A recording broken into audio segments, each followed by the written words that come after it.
Hi guys, welcome back to our channel Govinda cricket. Dhoni జట్టులోకి రోహిత్ శర్మ అసలు విషయం చెప్పేసిన సిఎస్కే సీఈఓ. రోహిత్ శర్మను కెప్టెన్సీని తప్పించిన ముంబై ఫ్రాంచైజీ పాండ్యాకు కెప్టెన్సీ బాధ్యతలు అప్పగించింది.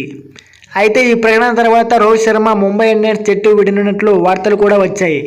ముఖ్యంగా Gujarat Titans and Delhi Capitals జట్లు ట్రేడ్ విండో ద్వారా హిట్మ్యాన్ను కొనుగోలు చేసేందుకు ప్రయత్నించినా అది జరగలేదు. ఐపీఎల్లో అత్యంత విజయవంతమైన జట్టు ముంబై ఇండియన్స్ కాగా రోహిత్ శర్మ సారథ్యంలో ఏకంగా 5 సార్లు ఛాంపియన్గా నిలిచింది. ముంబై అయితే రాబోయే సీజన్లో ముంబై టీంకు హార్దిక్ పాండ్యా నాయకత్వం వహించనున్నాడు.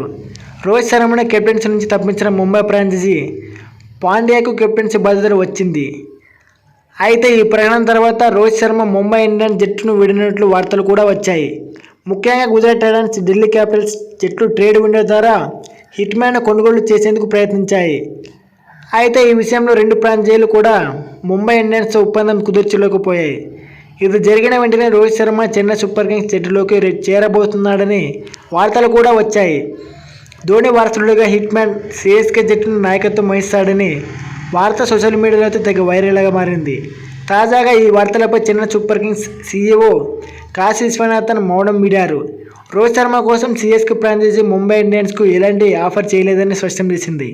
రోహిత్ శర్మ కొనుగోలు విషయంపై ఎలాంటి చర్చలు జరగలేదని, ఇవన్నీ పుకార్లు మాత్రమేనని కొట్టిపారేశారు. చెన్నై సూపర్ కింగ్స్ ఫ్రాంచైజీ ఏ అడగడి కోసం ఏ ఫ్రాంచైజీతోనూ చర్చలు జరపలేదు, ముంబై ఇండియన్స్ ట్రేడింగ్ కూడా జరపలేదని చెప్పాడు. అయితే ఇవన్నీ రూమర్స్ అని కాశీ విశ్వనాథన్ చెప్పుకొచ్చాడు. ఢిల్లీ క్యాపిటల్స్, గుజరాత్ టైటన్స్ ఫ్రాంచైజీలు రానున్న 29 రోజుల్లో రోహిత్ శర్మను కొనుగోలు చేస్తాయా లేదా అనేది చూడాలి.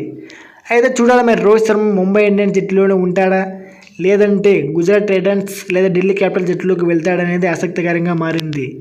మీరేమంటారో కామెంట్ రూపంలో తెలియజేయండి. రోహిత్ శర్మ ముంబై ఇండియన్స్లో ఉండాలా లేక వేరే టీంలోకి వెళ్ళాలనేది మీరు చెప్పండి.